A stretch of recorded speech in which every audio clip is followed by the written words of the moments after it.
नाज़रीन, पाकिस्तान तहरीक इंसाफ की हुकूमत ने जब इक़्तिदार संभाला तो उस वक्त इकनॉमिक चैलेंजेस थे।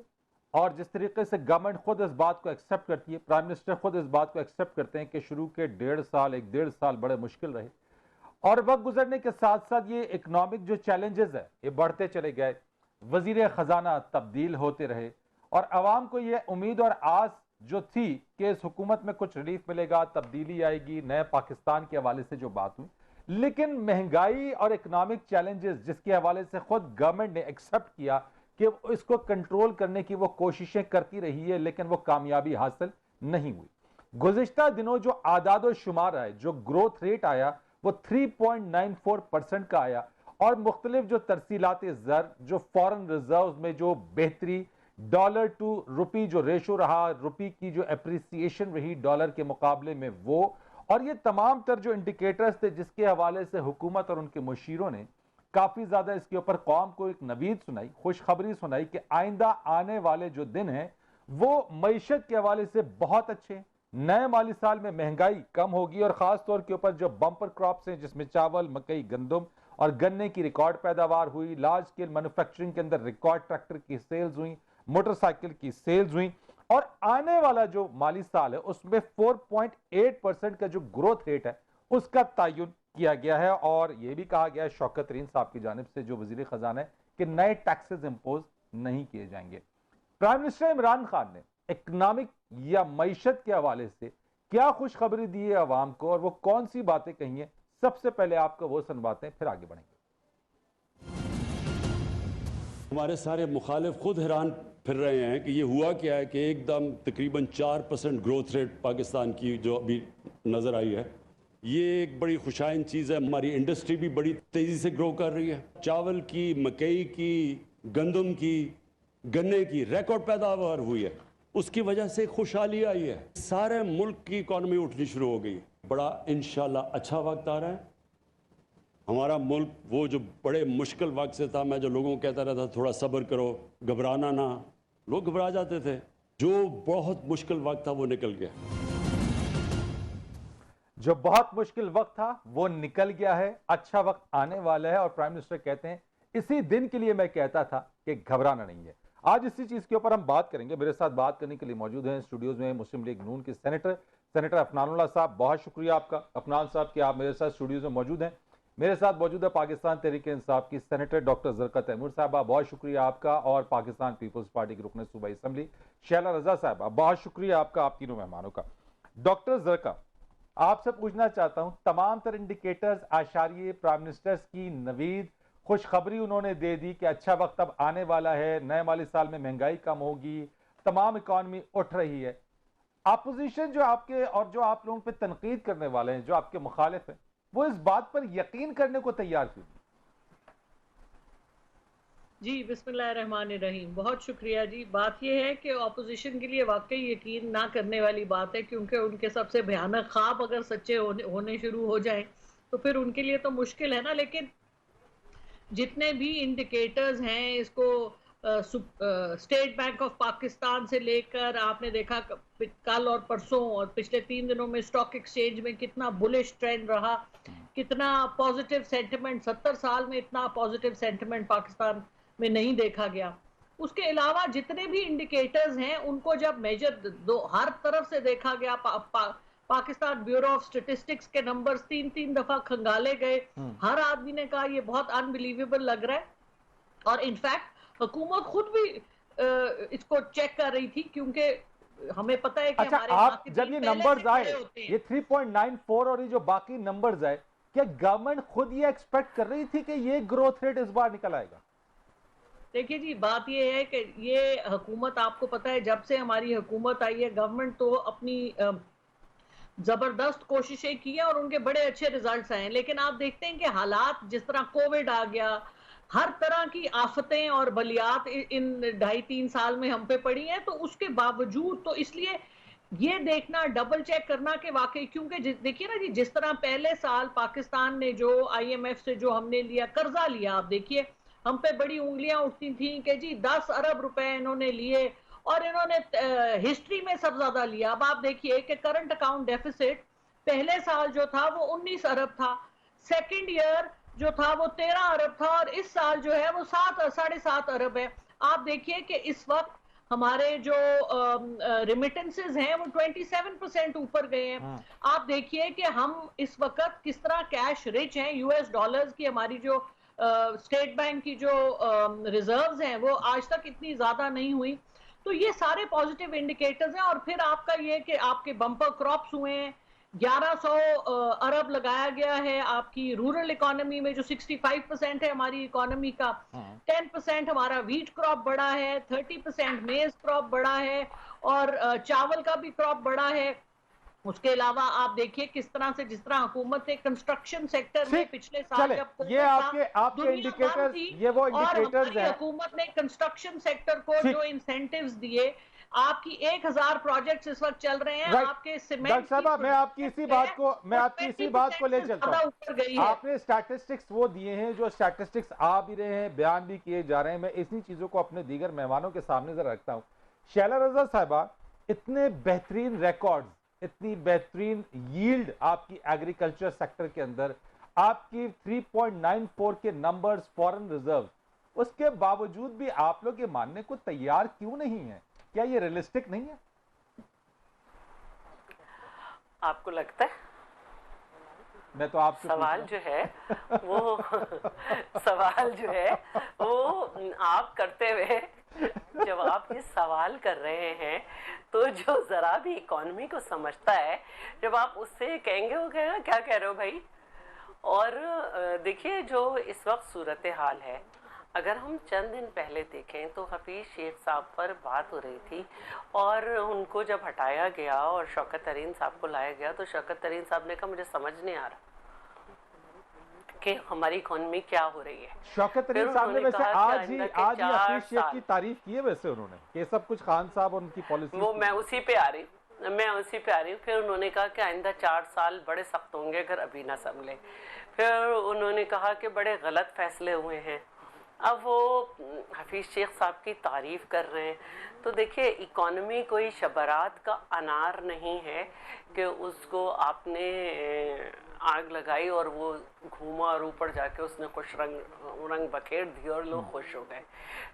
हिसाब किताब का नाम है, आप उसको जितना भी किताब में कागज़ पे सही कर लें, लेकिन जो आदाद व शुमार हैं उसमें 2021 और 20 दोनों का जो बता रहे हैं कि सरमायाकारी के जो अशारिये हैं वो ज़वाल पजीर हैं मुसलसल तीसरे साल।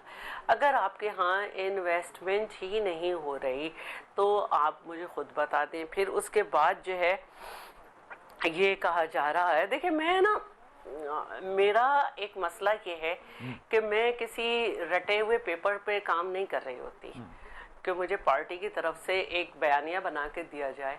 हम सबको बात करने के लिए मुख्तलिफ तरफ देखना पड़ता है। अच्छा, क्या फॉरेन एक तरफ रिजर्व हमारे पास स्टेट बैंक है, फॉरेन रिजर्व नहीं बढ़े, एक तरफ हमारे पास स्टेट बैंक, एक तरफ हमारे पास स्टेट बैंक है जो ये कह रहे हैं कि 9 माह में गुज़िश्ता साल के मुकाबले में कर्ज माली जिम्मेदारियों का हजम 6.2% तक बढ़ा। ये स्टेट बैंक और यही स्टेट बैंक कह रहा है कि जो फॉरेन रिजर्व है वो 4 साल की बुलंद तरीन सतह के ऊपर भी।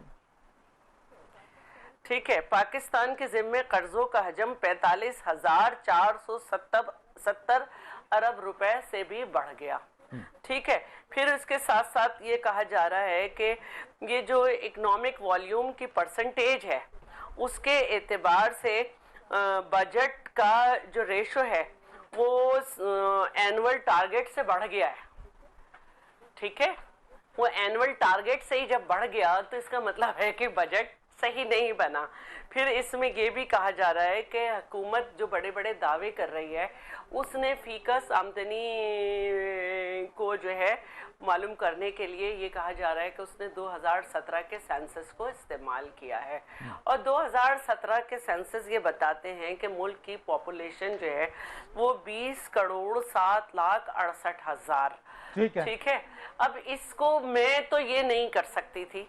जो लोग इकोनॉमी समझते हैं उनका ये कहना है कि अगर हम जो है फीकस आमदनी जो है जो कि हुकूमत ये कह रही है कि 13.4% का इजाफा बढ़ी है हुआ उसके है, अंदर, तो इजाफा इसका हुआ है। मतलब है हाँ, इजाफा हुआ है, तो इसका मतलब है कि ये बराबर हुए $1543 के। लेकिन आबादी का आदादो शुमार इस्तेमाल किया जाए, जो हुकूमत दावा कर रही है कि 2017 की आबादी से उसने आमदनी बढ़ाई है फीकस 13.4 यानी कि $1543। तो आदादो शुमार ये बताते हैं कि ये गलत है, राइट। बहुत ज्यादा इससे नीचे चले, चली मैं जाएगी। और हुकूमत ने, एक मिनट मेरी बात तो पूरी होने देना, हुकूमत ने 20,07,63,68 लोग नहीं गिने हैं, 68,000 नहीं, बल्कि वो कहते हैं कि 19,07,30,000। चले, मैं आपकी इस बात को जरा ले लेता हूं, डॉक्टर साहबा से इस पर बात कर लूंगा। तो जब हम पहले ही मरहले पे आप नॉकआउट हो रहे हैं कि आप आबादी जो है वो गलत शो करके फीकस आमदनी गलत दे रहे हैं, फिर तो समझ आ रहा है खुद आपके नेशनल अकाउंट्स कमेटी कह रही है कि 15.2% सरमायाकारी कम हुई है। नेशनल अकाउंट्स कमेटी कह रही है, नेशनल अकाउंट्स ये बता रहे हैं। 2017 की आबादी के हवाले से क्या, मैं डॉक्टर जरका से इसका जवाब लूंगा। अफनान साहब मुझे बता दीजिएगा कि गवर्नमेंट आज फिगर दे रही है, आपकी गवर्नमेंट भी फिगर देती थी, ठीक है, गवर्नमेंट दे रही है, उसके बावजूद भी मानने को तैयार नहीं है, क्रेडिट देने को तैयार नहीं है। क्या अब भी आपके लिए परेशान कुन सूरत हाल है? यानी गवर्नमेंट की चीजों पे आप क्यों नहीं यकीन कर रहे? देखें, बिस्मिल्लाहिर्रहमानिर्रहीम, पहली बात तो ये है कि अगर मुल्क तरक्की करेगा जेन्युइनली तो हम खुश होंगे, चाहे हुकूमत किसी की भी हो। पहली ये एक बुनियादी बात। दूसरी बात ये है कि देखें, पीटीआई का एक पैटर्न रहा है थ्रू आउट इट्स एग्जिस्टेंस, और ख़ास तौर से पिछले 10 साल में, कि ये बार बार झूठ बोल के, पहले झूठ बोल के हुकूमत में आ गए, अब ये समझ रहे हैं कि ये झूठ बोल के मुल्क को तरक्की करा देंगे। ये जो चावल में कुछ गंदम गन्ने की रिकॉर्ड पैदावार कुछ मैं आपको फिगर्स बता देता हूँ। मेरी बहन, इन्होंने कहा जी आज तक इतनी पॉजिटिव सेंटिमेंट स्टॉक मार्केट में नहीं आया।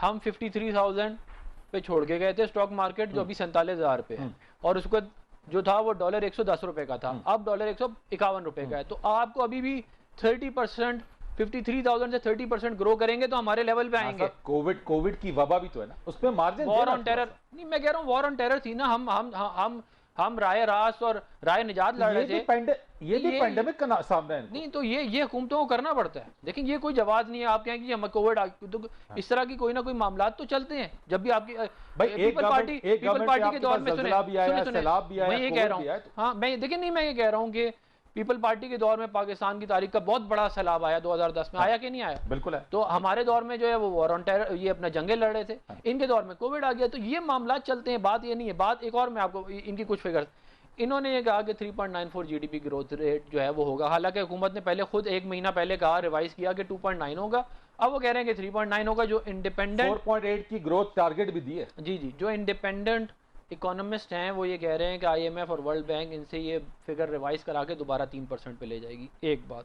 दूसरी बात ये है कि इन्होंने कहा जी रेमिटेंसेस बहुत ज़्यादा आ रहे हैं, और बात ये है कि उधर सऊदी अरेबिया में हमारे लोगों को निकाला जा रहा है कोविड की वजह से, GCC में हमारे लोगों को निकाला जा रहा है। रेमिटेंसेस लेकिन ग्रो कर रहे हैं, रेमिटेंसेस इसलिए ग्रो कर रहे हैं क्योंकि करप्शन की ग्रोथ है।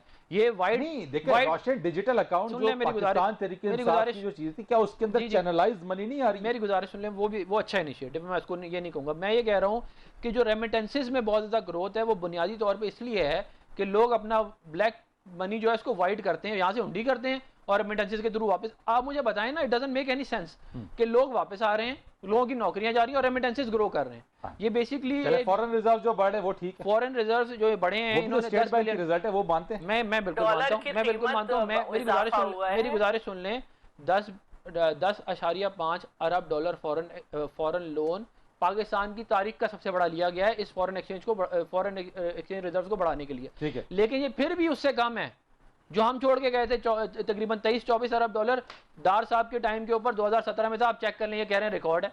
इसका कोई इलाज नहीं है, हर चीज को रिकॉर्ड बनाते हैं। फिर इंटरनल डेट हम लोगों ने, पीपल पार्टी ने छोड़ा 14,000 पे, हमने छोड़ा 24,000 पे, ये 36,000 पे लेके जा चुके हैं। बढ़ता ही रहा है ना? नहीं, इतना तो नहीं बढ़ा ना, स्पीड आप देखें तो रहा है ना। मैं कह रहा हूँ हमने पीपल्स पार्टी ने छोड़ा, आपने उसके अंदर और इजाफा किया, इन्होंने उसमें और इजाफा कर दिया। वो ठीक है, मैं वो नॉर्मली इंटरनल डेट आपका बढ़ता है, इसमें ये बात ठीक है आपकी। हमने 5 साल में जितना लोन लिया इन्होंने 2.5 साल में लिया। हमने 1700 किलोमीटर की मोटरवेज बनाई, हमने जो है वो डैम बनाए, हमने बिजली के कारखाने लगाए, हमने जो है वो और बेतहाशा बड़े बड़े प्रोजेक्ट्स ये जो नजर आते हैं दुनिया को। चले, ठीक है ना, मैं आपकी इसी बात के ऊपर जरा एक कर्जा ब्रेक मेरी ड्यू है, मैं एक सवाल छोड़े जा रहा हूं डॉक्टर जरका आपके लिए, और इसी के ऊपर जरा बात करेंगे ब्रेक के बाद कि चले अगर मईशत बेहतर भी हो रही है तो जब मईशत डाउन थी उसको बेयर लोगों ने किया, उसको बर्दाश्त किया, लेकिन आज अगर मईशत बेहतर होने के दावे हो रहे हैं तो उसका फायदा आम आवाम को कब पहुंचेगा और कब किस तरह पहुंचेगा? एक ब्रेक के बाद एक बार फिर आपको खुशामदीद कहेंगे। डॉक्टर साहब, अब ब्रेक पर जाने से पहले मेरा सवाल, मईशत अगर बेहतर हो रही है तो आम आदमी पे इसके असरात क्यों नहीं पड़ रहे? बिस्मिल्लाहिर्रहमानिर्रहीम, बहुत शुक्रिया जी। बिल्कुल आम आदमी पे असरात तो पड़ रहे हैं, कोई मानना ना चाहे तो और बात है। देखिए दुनिया इस वक्त कोविड से गुजर रही है, एक बहुत बड़ा बहरान आया हुआ है वेस्टर्न ममालिक में, तो उनके इकोनॉमीज पे जितनी बड़ी वार पड़ी है कोविड की वजह से, उनके बिजनेसेस बंद हो गए हैं, डेफिसिट में जा रहे हैं। और अगर आप वेस्टर्न ममालिक को छोड़ें, आप अपने रीजन में ही देख लें, हिंदुस्तान में क्या हो रहा है, बांग्लादेश में क्या हो रहा है, आपके पास जो हालात चल रहे हैं। पिछले साल कोविड की वजह से वर्ल्ड इकोनॉमी 8% कॉन्ट्रैक्ट की थी। डॉक्टर साहब, वेस्टर्न कंट्रीज के अंदर वहां के जो लोग, वहां की जो गवर्नमेंट्स हैं वो अपने लोगों को सपोर्ट अमाउंट और सपोर्ट मनी भी दे रहे हैं वहां पे। जी जी, देखिए मेरी बात, पाकिस्तान ने प्राइम मिनिस्टर इमरान खान ने पिछले साल 12.5 मिलियन हाउसेस को एहसास के थ्रू उनको कैश, इमरजेंसी कैश दिया। दिस इज व्हाई पाकिस्तान की इकोनॉमी और पाकिस्तान के लोग भूखे नहीं मर रहे, चल रहा है काम। आप नहीं, मेरा मेरा मेरा मेरा मेरा कहना है इन्फ्लेशन यानी एक आम आदमी अपना बजट नहीं बना पा रहा है, एक तनख्वाहदार आदमी, महंगाई इतनी है कि चीजों उसकी पहुंच से दूर होती जा रही हैं। मेरा सवाल ये है, आम आदमी भी परेशान है। आप मुझे बोलने तो देना। देखिए आम आदमी परेशान है, आम आदमी को जॉब्स, जब आपकी इकोनॉमी उठती है, मैं तो आपको इकोनॉमी के उठने से पहले की बात बता रही हूँ कि पिछले साल से अब तक जितने रेवोल्यूशनरी मेजर्स लिए गए हैं उनकी वजह से इकोनॉमी आपकी खड़ी हुई है। देखिए ये उसी का रिजल्ट है। और इसके आगे जो आपको नजर आएगा, यंग लोगों को जॉब्स, हाउसिंग प्रोजेक्ट्स में, कंस्ट्रक्शन में जॉब्स आ रही हैं, हेल्थ सेक्टर में। आपको पता है आपकी आईटी की एक्सपोर्ट जितनी तेजी से बढ़ी है, it is going to be the fastest increasing revenue bringing industry in Pakistan. उसके अलावा आपके स्पेशल टेक्नोलॉजी जोन्स लग रहे हैं, सीपेक आपका बढ़ रहा है। सो अवाम के लिए मौके बहुत फराहम हो रहे हैं और वो अवाम उठ रही है। और यही इंडिकेटर आपकी जो सेल्स बढ़ रही हैं, देखिए ना, अगर आम आदमी के पास पैसे नहीं है तो आम आदमी मोटरसाइकिल कैसे ज्यादा खरीद रहा है? क्या वो हमने घर में खरीद के रख लिए? ये अगर सेल्स हो रही हैं तो ये पाकिस्तान की मुतवस्सित तबका अवाम ही खरीद रही है ना, तो वो उनके पास पैसे हैं तो वो खरीद रही है। तो ये वही नैरेटिव है कि जी रमजान में यूटिलिटी स्टोर के बाहर लाइनें लगी हुई हैं, और मैंने चैलेंज किया था कि आप मुझे ले जाएं, मुझे दिखा दें कहाँ ये लाइनें लगी हुई हैं। ये कहते थे जी कि कहीं चीनी नहीं पड़ी, भरा हुआ था यूटिलिटी स्टोर, उसके सारे शेल्फ, और जहां भी आप जाते थे। तो ये सिर्फ नैरेटिव की जंग है, और जो दुनिया में हो रहा है, हमारे पाकिस्तान में भी माशाल्लाह आपने कहा राइट। तो आप देखिए कि लोग, अगर लोगों की जेब में पैसे हैं तो लोग खरीद रहे हैं। राइट, मैं शैला साहिबा, लोगों की जेब में पैसे हैं, लोग खरीद रहे। मोटरसाइकिलें कोई डॉक्टर जरका अपने घरों में खरीद के नहीं रख रही हैं, और वो कहती है जॉब्स, हाउसिंग, हेल्थ और IT exports fastest growing exports ही हो रही हैं। थोड़ा सब्र करें, आप घबरा क्यों रही हैं? हम तो घबरा नहीं रहे हैं, घबरा तो वो लोग रहे हैं जो परवेज़ मुशर्रफ के स्टाइल के बयान दे रहे हैं कि बहुत ज़बरदस्त इकोनॉमी है, बहुत लोगों ने मोबाइल फ़ोन ख़रीदे। ये उसकी दूसरी किस्त है कि लोगों ने बाइक ख़रीदी है। और मेरी समझ में नहीं आ रहा कि मुझे कोई एक बड़ा कामयाबी बता दें इस हुकूमत की कि उन्होंने जब से आए हैं तो कोई एक बड़ा काम किया हो। यहाँ तक के तजिया निगार कह रहे हैं कि उनकी एक बड़ी कामयाबी ये है कि नवाज शरीफ साहब को सजा हुई और उन्होंने बाहर भेज दिया उन्हें, और हुकूमत ने अपोजिशन पे मुकदमे बनाए रखे। इसके अलावा एक काम उन्होंने नहीं। लेकिन शैला साहब, थोड़ा टाइम तो चाहिए होता है इकोनॉमी को रिवाइव करने के लिए। देखिए 3 साल, तीसरा साल है ये, और जैसे कि मैंने अभी कहा था कि इन्होंने इस माली साल में भी जीडीपी के लिहाज से सरमायाकारी का तनासुब इनके पास 15.2% कम हो गया है। ये तीसरा साल है ये टारगेट अचीव नहीं कर पा रहे हैं। ये जितना टैक्स कर वो लगते हैं कि नेट टैक्स नेट बढ़ाते हैं उसको भी नहीं, ये उस हदफ को भी पूरा नहीं कर पाते। पहले इन्होंने 7.75 रखा था, अब 500 रखा है, ये नहीं हासिल कर सकेंगे।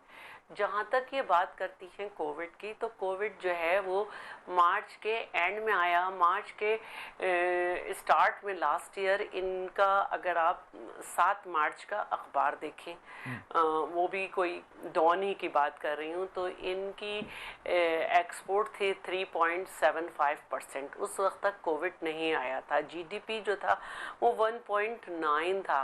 फिर उसके बाद इन्होंने ये फिर नेगेटिव भी हुआ। जंग से बुरी तो सूरत हाल नहीं थी ना, पाकिस्तान में जंगें भी हुई तो लेकिन एक थर्ड वर्ल्ड कंट्री है शैला साहबा, इकोनॉमिकली मसाइल भी हैं, उससे निबर्दाजमा होना भी है। मैंने कहा कि पाकिस्तान में जंगें भी हुई तो ये नहीं हुआ। ट्रेड सेक्रेटरी और फाइनेंस मिनिस्टर बदलने से बात नहीं होती है। आपकी पॉलिसी क्या है? ठीक है, किस तरह आप 2 मिनिस्टर तो आप हमारे लिए आए, लेकिन आप पॉलिसी नहीं दे सके। आम आवाम पे आपकी कोई भी पॉलिसीज जो है ना उनके हालात पे रिफ्लेक्ट नहीं होती। ठीक है, reflection, this is the point Shaila साहबा, this is the point, reflection of the policies. ये आपकी बात बिल्कुल दुरुस्त है कि रिफ्लेक्शन ऑफ द पॉलिसी जरूर होनी चाहिए। अफनान साहब, तरीन साहब कह रहे हैं, प्राइम मिनिस्टर साहब कह रहे हैं कि नए माली साल के अंदर जो करंट आएगा, आप होपफुल उस चीज के अंदर नजर आती है आपको? अगर रियलिस्टिकली आप देखें तो शैला साहब तो कहती है कि रियलिस्टिकली कोई चीज भी नहीं। देखिए, मेरा ये ज़ाती तौर पे ख्याल ये है कि क्योंकि लास्ट ईयर हमारी ग्रोथ तकरीबन नेगेटिव में थी, तो इस साल ज़ाहिर उसका, जब आप 0 पे एक दफ़ा ग्रो करें तो अगले साल पे ज़ाहिर ग्रोथ ज़्यादा ऑटोमेटिकली आ जाती है। और इसी तरह मैं ये देख रहा हूँ कि ज़ाहिर है ये ग्रोथ की ट्रेजेक्टरी ये लोग फॉलो शायद करें, 3% को शायद 4%। असद साहब तो कह रहे हैं जो ग्रोथ इस वक्त है वो सस्टेनेबल भी है। माजी की हुकूमत का मुकाबला और रेफरेंस दिया जाता है कि 5 से ज्यादा थी, लेकिन वो सस्टेनेबल ग्रोथ नहीं थी। असद उमर साहब की वजह से इस मुल्क का जितना नुकसान हुआ है शायद ही किसी की वजह से हुआ हो। उन्होंने फाइनेंस मिनिस्टर बन के जो उल्टे सीधे फैसले किए थे उसकी वजह से इस मुल्क की इकॉनमी का जनाजा कोविड से पहले ही निकल गया था। तो उनको कोर्ट ना करें, उनको असद उमर को इसमें मुरूद इल्जाम ठहराते वो थे ना फाइनेंस, मैं तो नहीं था। और इन्होंने कहा था कि वो अरस्तू हैं फाइनेंस के। सारे पाकिस्तान से जब पूछते थे कि जी क्या प्लान है आपके पास, असद उमर प्लान है। क्या प्लान है? असद उमर प्लान है। और असद उमर साहब को पता ही नहीं था कि करना क्या है। तो वो जो उन्होंने सत्यानाश मारा इस इकोनॉमी का, उस पे अब वो भाषण देने उन्हें मालूम था, वो एग्रो से आ रहे थे। मेरी गुजारिश सुन लें, मैंने आपकी बारी में बात नहीं की, उन्हें कख भी नहीं मालूम था। अगर उनको मालूम था फिर आप ना हटाते उनको फाइनेंस। शैला साहब बात करें। अच्छा सॉरी शैला साहब। अच्छा अब बात मैंने कहा अफरान साहब उन्हें मालूम था, वो एंग्रो से आए थे। वो एंग्रो का पट्टा बिठा के आए थे। उन्होंने एंग्रो का पट्टा बिठाया, फिर मुल्क का पट्टा बिठा दिया। असल में देखिए बात फाइनेंस मिनिस्टर चेंज करना क्या, देखिए प्राइम मिनिस्टर का है ना, प्राइम मिनिस्टर का फाइनेंस मिनिस्टर चेंज करता है, so what a big deal. नहीं, लेकिन आप मुझे बताएं ना कि अगर आप बार बार फाइनेंस मिनिस्टर, पहले आपने असद उमर को बनाया, फिर हमाद अजहर को बनाया, फिर शेख हफीज शेख को बनाया, फिर हमाद अजहर को बनाया, अब शौकत तरीन को बनाया, तो मुझे बताएं ना जिस बंदे को आप लगा रहे हैं। लेकिन अगर आज प्राइम मिनिस्टर कह रहे हैं कि मुश्किल वक्त गुजर गया है तो आप बिलीव क्यों नहीं करते? ट्रस्ट तो करना पड़ेगा ना। मैं इसका भी जवाब देता हूँ। इन्होंने ये इतने नाअहल हैं कि इन्होंने बजट से 2 हफ्ते पहले फाइनेंस सेक्रेटरी चेंज कर दिया। अब आप सोचें इनकॉम्पिटेंस का क्या लेवल होगा कि बजट बना, चलो यार उसको हटाना था बजट के बाद हटा देते, बजट से 2 हफ्ते पहले आपने फाइनेंस सेक्रेटरी को चेंज कर दिया, जिसने एक्चुअली सारा काम करना है। जो नया आएगा उसको कुछ टाइम तो लगेगा ना समझने के लिए बात। मतलब कोई भी आसमान, मतलब उसको ऊपर से तो नहीं आएगी ना कि क्या बात कर रही। अब बात यह है कि ये मैं बताना ये चाह रहा हूँ कि ये मेरी बहन ने कहा कि ये नैरेटिव की जंग है, ये नैरेटिव की जंग नहीं है, ये परफॉर्मेंस की जंग है। आप इस बात को समझने की कोशिश करें। टीवी पे बैठ के आगे पीछे बातें घुमाने से इस मुल्क में तरक्की नहीं आएगी। ग्राउंड पे काम करेंगे तो तरक्की आएगी। के ऊपर डॉक्टर साहब बात कर रही है, वो परफॉर्मेंस क्या नहीं है, आईटी एक्सपोर्ट्स में इजाफा नहीं बिल्कुल हुआ है, बिल्कुल हुआ है। उसकी बुनियादी वजह आपको पता है क्या है? हम जो 3G 4G की लाइसेंसिंग करके गए थे, जिसका इंफ्रास्ट्रक्चर लगा, उसकी वजह से जो पूरा का पूरा एक IT का सेक्टर लगा, उसकी वजह से आज ग्रोथ आ रही है। इनको तो पता ही कुछ नहीं है। ये तो अल्लाह वास्ते में हुकूमत चल रही है। ये आप यकीन करें, मैं इनके कुछ ऐसे भी वजीर हैं जिनको उस पता ही नहीं है कि उसको डॉक्टर साहब, ये डॉक्टर फ्रांस साहब ये कह रहे हैं कि ये जो 3G 4G की जो लाइसेंसिंग की गई थी, ये उसकी वजह से आज IT एक्सपोर्ट्स के अंदर जो है वो रिफ्लेक्शन हो रही है। एक ब्रेक में अगर ले लूं, ब्रेक के बाद आके आपसे इसके ऊपर बात करते हैं और इसी का जवाब लेते हैं।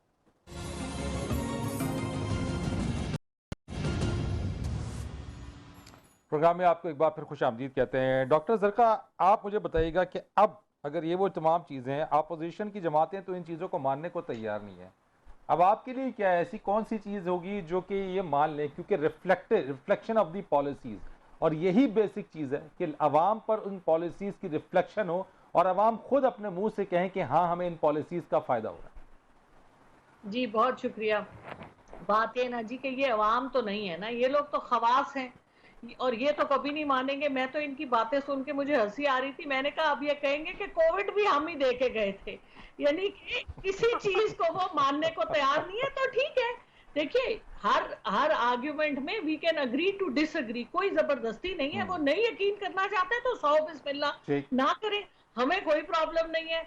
दुनिया कह रही है ये ना माने, ये तो मैं ना मानूंगी तो इनकी पुरानी कहानी है। 3G 4G वाली बात जो पूरे पाकिस्तान में इन्होंने लेके अपना जुलूस गए थे कि मुझे क्यों निकाला, तो इनका कोई जवाब नहीं। ये जो 3G 4G वाली बात डॉक्टर अफनान ने कही थी, मुझे बताइए, ये जो डॉक्टर अफनान साहब ने बात की 3G 4G वाली, बॉन्ड फ्लोट किए 7.3% पे, 500 मिलियन के यूरो बॉन्ड उन्होंने फ्लोट किए। इन्होंने अपने जमाने में एक बॉन्ड फ्लोट किया था 15% इंटरेस्ट रेट पे, 8% पे। इनके जमाने में ऊपर कोई नहीं था। अच्छा, डॉक्टर अफनान कह रहे हैं कि 8% से ऊपर कोई बॉन्ड नहीं था, थे जो अब एब्सकॉन्ड हुए हैं।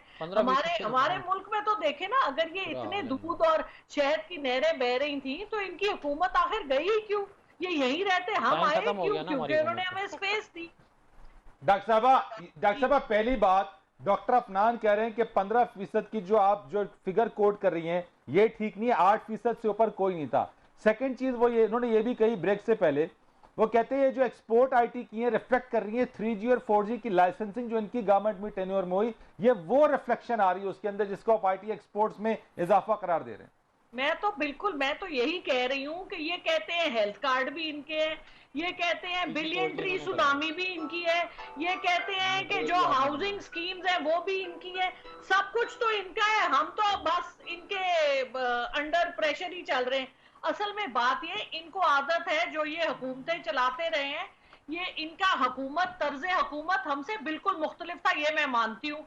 ये बहुत आला पाए के थे, ये लोगों को पालते थे, हम हुकूमत को और मुल्क को आगे लेके जाना चाहते हैं। इनके तो जी 3-3 पुश्तों से इन्होंने पूरे जो हुकूमत के अहलकार हैं वो इनके पाले हुए थे। इनकी हुकूमत का खास तर्ज अमल ये था कि 90 लोग खानदान, मियाँ बीवी के खानदान के हुकूमत में होते थे, वो हमारे वक्त में नहीं है। इनके हुकूमत का खास तर्ज अमल ये होता था कि चीफ मिनिस्टर 17 मिनिस्टर। डॉक्टर साहब अगर उधर रिश्तेदार थे तो यहाँ पे रिश्तेदार नहीं है, दोस्त भी तो है ना।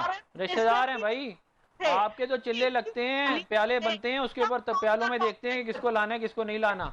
ऊंचे दर्जे के लोग हैं, इनका मुकाबला हम जैसे आम लोग कहाँ कर सकते हैं? बिल्कुल नहीं कर सकते। एवन फील्ड अपार्टमेंट्स में रहेंगे और ये कहेंगे कि नहीं हम। डॉक्टर साहब reflection of the policies, just the question, reflection of the policies, कब तक ये रिफ्लेक्शन होगी? शॉर्ट जवाब दीजिएगा, मैं शैला साहब और डॉक्टर अफनान से भी पॉइंट ऑफ व्यू लूंगा। देखिए जी, इलेक्शन है 2 साल में, अवाम डिसाइड करेगी, आप छोड़ दें, यही है ना अल्टीमेट टेस्ट, तो यही है, election is the test. Shaila साहबा, आज हार्ड टॉक के अंदर फवाद चौधरी साहब ने बात करते हुए कहा है कि इमरान खान साहब पाकिस्तान के मकबूल तरीन लीडर और आइंदा आम इंतखाबात में भी वजीर आजम इमरान खान कामयाबी हासिल करेंगे and election will be the litmus test, जो डॉक्टर साहबा ने कह दिया। देखिए, इनको अपने रोज़ाना का दिन गुजारने के लिए, क्योंकि ये डेली वेजेस पे हुकूमत चल रही है, कोई एक फीलर छोड़ना होता है। और जो ये इन्होंने कहा कि हम पाकिस्तान को आगे ले जाना चाहते हैं और हुकूमत तो वाकई एनआरओ पे चल रही है, रोज़ आगे जा रही है। हाल ही में इन्होंने पहले एक जहांगीर तरीन के आगे घुटने टेके, उसके बाद गजनफर छेना के आगे घुटने टेके, फिर जहांगीर तरीन के लोगों को कहा जा रहा है, मैं तो नहीं कह सकती, लेकिन ये कहते हैं कि 13 लोग बिक गए थे हफीज शेख के इंतखाबात में, फिर उन लोगों से वोट ऑफ कॉन्फिडेंस लिया, वो एनआरओ लिया। ये वाकई इनका तर्ज हुकूमत बिल्कुल मुख्तलिफ है।